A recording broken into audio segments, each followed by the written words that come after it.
Hi, this is Mohan Kumar from Brainy Bulls. I welcome you to another episode of Nifty chart analysis using the Triple Threat Intraday Strategy.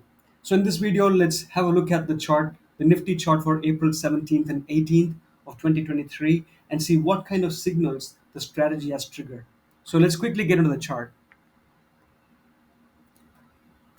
Perfect. So you're looking at the two chart view in the trading view platform. So the Nifty spot chart and the Nifty futures chart side by side on a set on a to a 3 minute time frame, right? And I haven't applied the indicators yet. So before I bring them on, let's have a quick look at the market moves, the price action that the market made on April 17th, right? It's quite interesting. It's a gap down open. In fact, it is a huge gap down, and the gap down move, the move post the gap down open, it was in favor of the gap down. It made a parabolic move to the downside, right? And then the market reversed, right? As you can see, the market reversed, and then it consolidated and it went further higher. It made a higher high. Then actually, it actually corrected, retraced back. It made a lower low, right? And then actually it made a higher high, and then it moved on, right? So usually, if it is a day of a gap open and post the gap open, if there's a parabolic move in favor of the gap open, okay, in this case it is gap down, and the parabolic move in favor of gap open means like it fell, the price fell further down, right? And what happens, the markets will actually reverse, okay, reverse to the upside. And in case if it is a gap up, and if the same thing happened on a gap up, where post a gap up open, if the market made a parabolic move to the upside, the markets will sell off, and it'll actually, the prices will fall down. Okay, that's the pattern. In most cases, 8 out of 10 times, that's how the market tends to behave. So these are all the patterns that we discuss in the webinar, right? So this is one of the strategies, which is gap opens, right? So now let's see. It's everybody's wish to capitalize every single move the market makes, right? So these two good moves, and there are of course small follow through moves. One here, right, and another small move right here, and another move right here. So how do you know the market is going to reverse from this point, right? And how do you know the market is going to actually correct from this particular zone? And how do you know the market is going to again rise from this particular zone and move all the way up? Okay, see, the markets are not structured, they're not organized, and we don't have a specific rule to say when the market is going to go up or down, right? That is, when you see the naked charts, you will not be able to. Now, this is a chart, the end of the day chart, so you know what the market did the entire day, right? But when you are trading in real time, you don't know how the markets are going to behave. The markets are brutal. It may be organized at certain times, but mostly it makes erratic behaviors. So if you want to actually become a professional trader, you got to bring some kind of structure to your trading style. You cannot bring structure to the market, but you can bring structure to your trading style. And that's why we need to have some powerful strategies. And as part of the strategies, we have indicators, we have price action patterns, we have candlestick patterns, and a lot more other concepts. So the triple threat strategy uses three indicators, right, which is going to give us three signals, and they become in turn the three conditions for us to take trades, right? And it's the same three conditions to exit the trade as well. So that's why it's triple threat, because you're taking the trade based on three conditions generated by these three indicators. So let's bring those indicators on and see how this market looks like with those indicators applied, right? Great. The first indicator is the price level indicator, which is made up of the daily pivots, the previous day range, high, low, close. You have the moving averages, and you also have the volume candle as part of that. The ones which you can see, the red, green, or the blue, right? So every single element is in forms of three. Even if you drill down to the next level, again, it's in forms of three, right? If you see there are three EMAs, if you see there are three colors in the volume candle, you have three locations, right? Your previous day high, low, close, again, that's a three. You have the daily pivots, right? And then you bring the major turning points from the past, right, based on the resistance support the price action has made in the past, right? So everything is in form of threes. So that's the price level indicator. I used to have a dark theme earlier, but no, the video was not so appealing, so I changed it to the light theme, right? And now, okay, now the second indicator is the market participant or participation, right? Indicated by these dots. So you have three colors. Again, it's the black, blue, and the green, right? So again, in form of three, these are three different types of participants, and these participants, are nothing but they bring momentum into the market, and whenever there are a lot of participation, the market tends to move quicker. So we use this to find out where there's more crowd, where there's more participation, right? And in conjunction with the levels and the third indicator, which is the trend meter, which I'm going to bring up. The trend meter gives us signal support whether the trend is strong, weak, whether the trend is going to reverse, the trend is going to continue, or if the trend is going to consolidate, or if there's going to be any breakout. So the trend meter, see these three indicators, they're not the same on both of these charts. Now, of course, the underlying concept, the foundational elements are all the same, but the parameters or the settings that we apply to these indicators on these two charts are completely different. Look at the trend meter on this particular chart. It's completely different from the trend meter that is on this particular chart. So again, we use a two-view chart because no, we this is a Nifty spot, Nifty futures. It's the same, but no, the locations might be slightly different. The participants might tend to be slightly different, and the trend meter could be slightly different. And of course, no, we get two different perspectives, so we could take trades confidently. That's the reason why we have two charts right side by side. And when these indicators are applied, now look at the same chart. No, a little while ago, we saw the naked charts without any indicators. We didn't know where to take the trades, right? I mean, even though we knew for a fact that the price reversed from here, but what is the reason why the price reversed right from here, right? Now let's get into the facts. Okay, suppose the market open, it's a gap down open, it opened below the CPR, right? And look at the EMAs. Of course, they're all falling because it's a gap down. They will definitely be sloping downwards.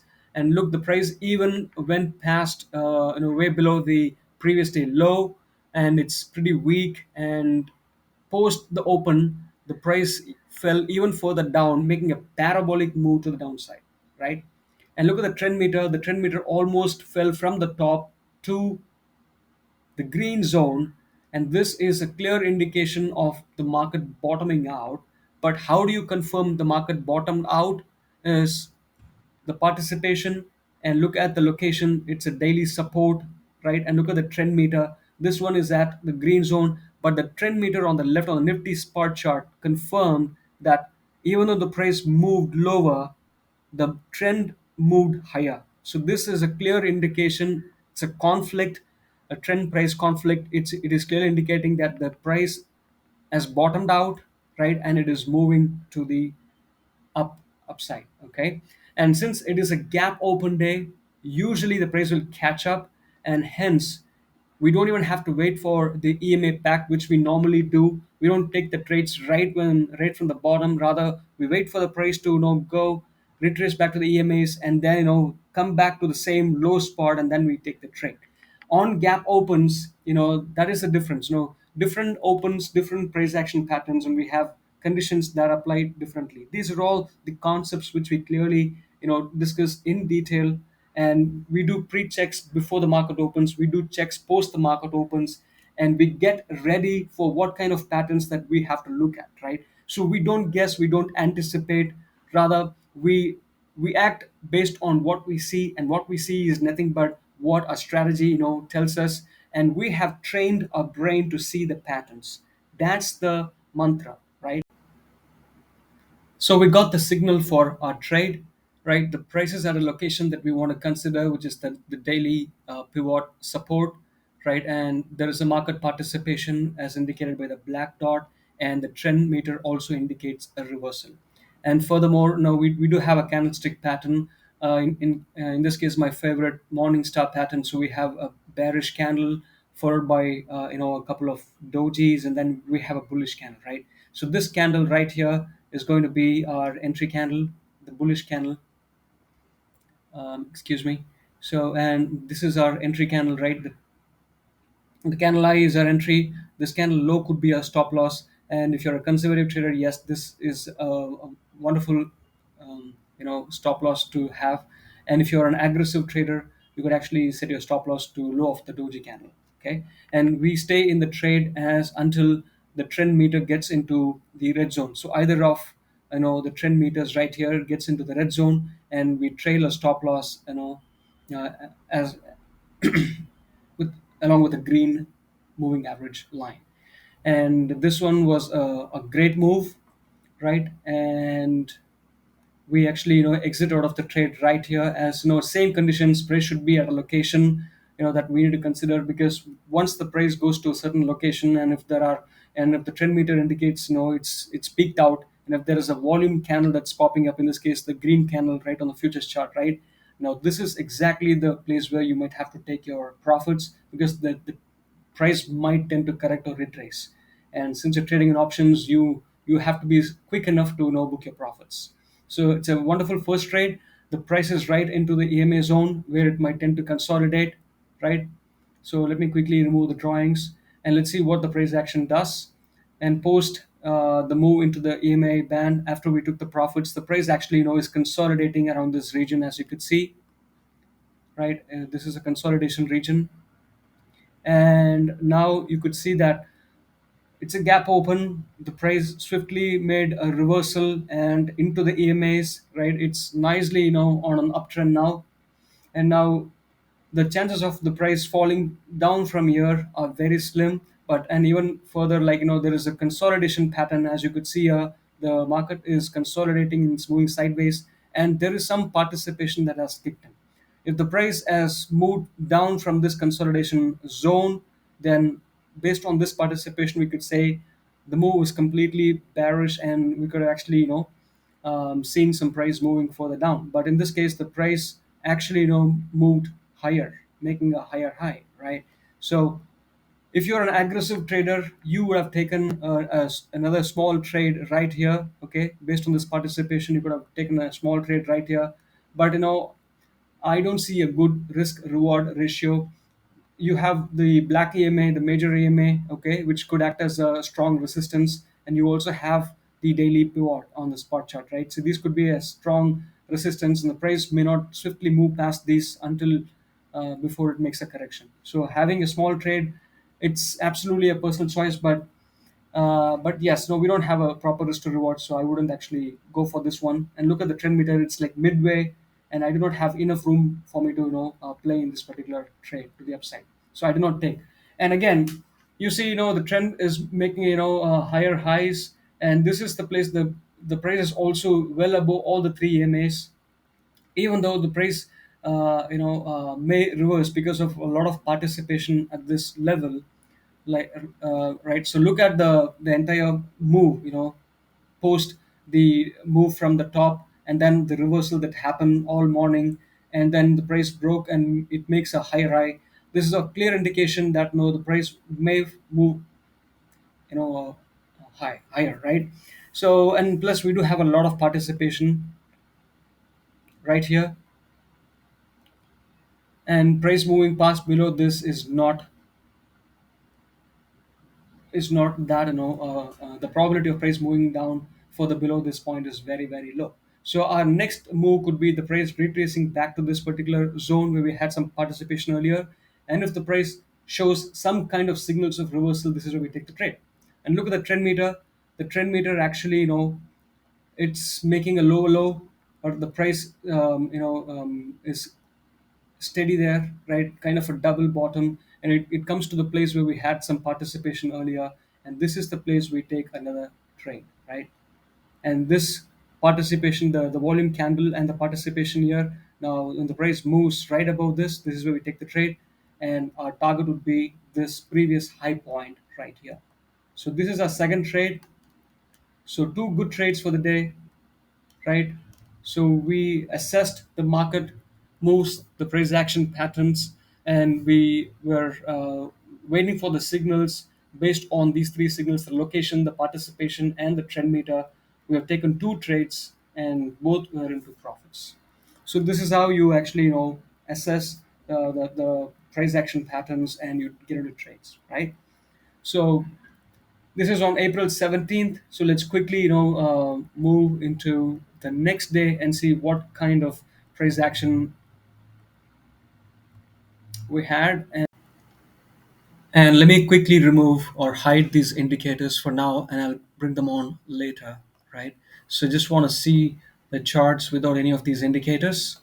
Okay, great. And let me do this, okay, for better clarity. Great. Now look at the price action. Okay, it's quite an interesting day as well, right? So the price moved down. You want to catch this move, right? I mean, don't you? All right, now and the price moved back up here, and then the price had a beautiful move to the down, and then again price reversed from here. Great, and see how do you know at what point the price is going to move in which side, right?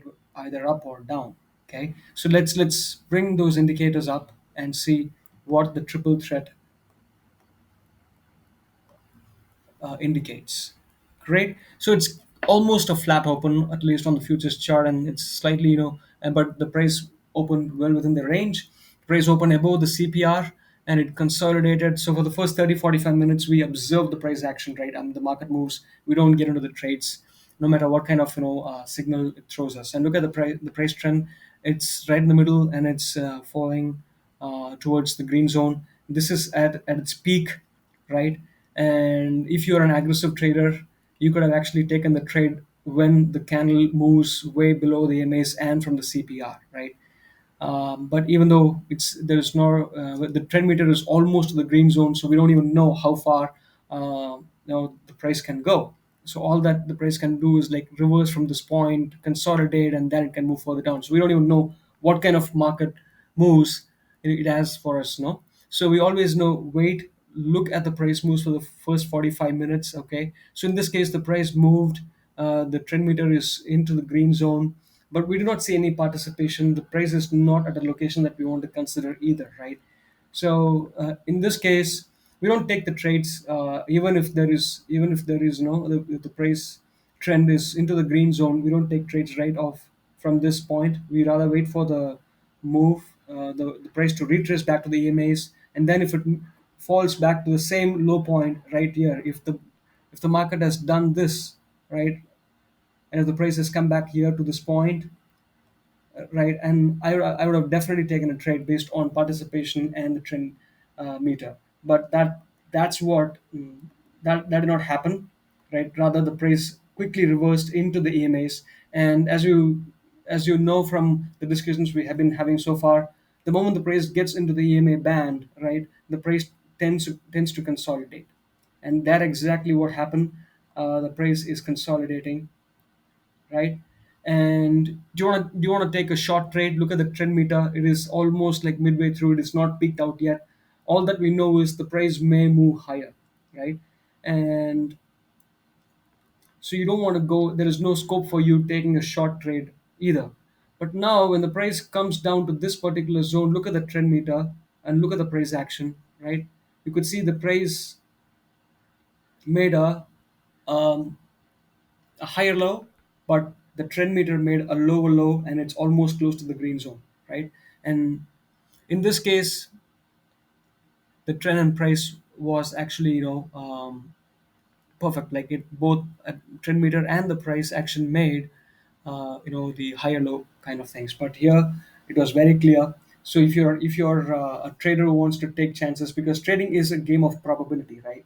So in this case the trend meter is almost close to the green zone, right, and it has pushed, and it's not peaked out yet. This move did not peak out yet, and there wasn't a lot of participation, so which means there could be a further follow through move, and that exactly what happened. So this is our optional trade we could have taken. Maybe if you buy 10 lots, you could actually take 5 lots, because it is not a high probability setup. But looking at the price action since morning, it's almost like noon, and there could be some scope for the price to move higher, and that's exactly what happened. Okay, so this is an optional trade that we could have taken. with reduced position size, and then you could actually gain some profits at this. This is not a bad move, right? It's a good move.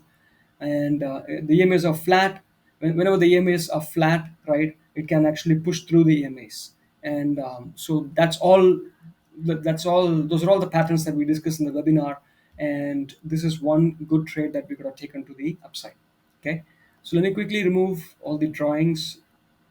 And once the price breaks below a major pattern, a major location, right, which is the CPR, the central pivot range, right, and if the price retraces back to that particular location, right, and that could act as a major resistance point. And looking at the participation and the trend meter, this is the place we would actually uh, plan for a trade.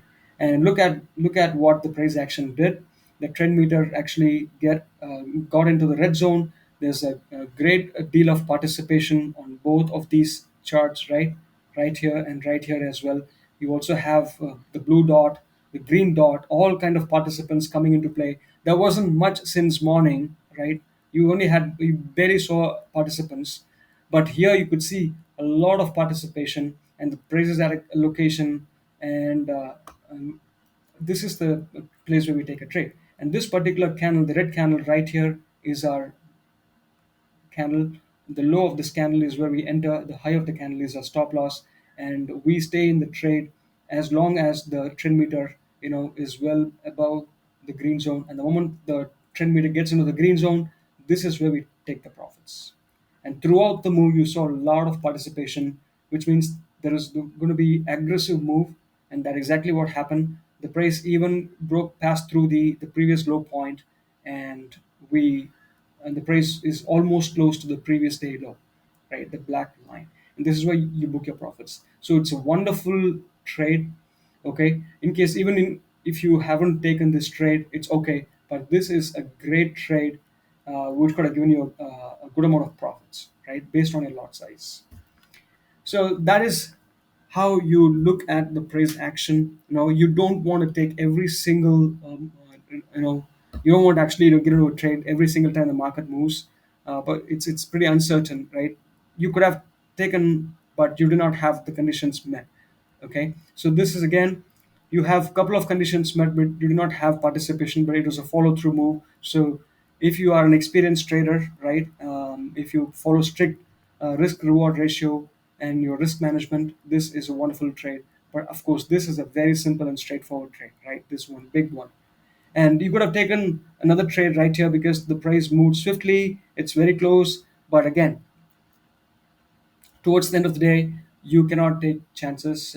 Post 2:30, you wouldn't even know which side the market, the price may move. So don't get greedy in the process where you take a lot many trades, over trading, and then you lose all the profits that you've gained on that particular day, right? So because you have another day that's going to come on your way. So just have patience and just like trade like a professional. Consider trading as a business, and you trade like a professional. Okay, fantastic. So this is how we trade based on facts, based on what we see, right? And we do not trade based on a guess, and that's not what trading is all about. If you start converting the trading business into a gambling business, then you won't last longer. Okay, so these are all the important points that we discuss in the webinar. If you're very much interested to know the concepts behind the price action and the concepts behind these indicators, right? If you want to get started, the online course that I'm targeting is targeting beginners and intermediate. It's an end-to-end course. It's a private one-to-one course, right? Online course. It's tailored to meet your needs. If you already have experience, we can jump right into the strategy and talk about some advanced topics. If you're a beginner, the course also covers some basic foundations like candlestick patterns, price action patterns, technical analysis, charting platforms, and everything that you need to know to get started, right? So it's going to be a one-stop solution. If you're very much interested, please do contact me, and please do like this video if you like the content and if you find it interesting, and please do subscribe to my channel to get timely updates on. Okay, perfect. So thanks a lot for your time, and take care of you and your loved ones until I meet you in another interesting episode. Bye.